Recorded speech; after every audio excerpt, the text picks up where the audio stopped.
Praise the lord.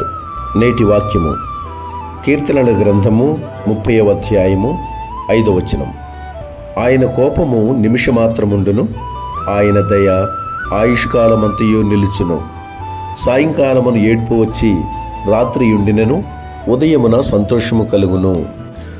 దేవుడు ప్రేమ కలిగినవాడు, కృపా వాత్సల్యములు కలిగిన దేవుడు.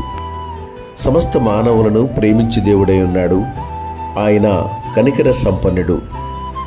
ఏ వ్యక్తి బాధపడడం, ఏ వ్యక్తి నశించిపోవడం ఆయనకు ఎంత మాత్రం ఇష్టం లేదు. కనుకనే యోహాను సువార్త 3వ అధ్యాయం 16వ వచనములో ఒక చక్కని మాట రాయబడింది. దేవుడు లోకమును ఎంతో ప్రేమించెను.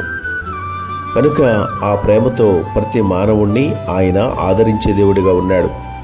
ఒకవేళ మానవులు తప్పు చేసి దేవునికి విరోధకరమైన రీతిలో ప్రవర్తిస్తే వారి పట్ల ఆయన కోపాన్ని కలిగి ఉంటాడు. అయితే ఆ కోపము నిమిషం మాత్రమే ఉంటుంది. ఆయన దయ ఆయుష్కాలమంతా ఉంటుంది.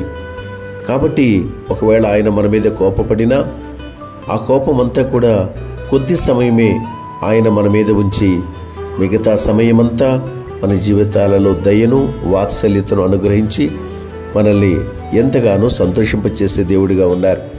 కాబట్టి ఆయనకు మనము కోపము తెప్పించే రీతిలో ప్రవర్తించకుండా మనలో ఉన్న బలహీనతలు, మనలో ఉన్న అవిధేయతలు, మనలో ఉన్నటువంటి ఆయనకు అయిష్టమైన కార్యాలను వాక్యము ద్వారా గ్రహించుకొని వాటిని విడిచిపెట్టి ఆయన ద్వారా ఎల్లప్పుడూ శాశ్వతమైన ప్రేమను, సమాధానాన్ని పొందుకుందుముగాక.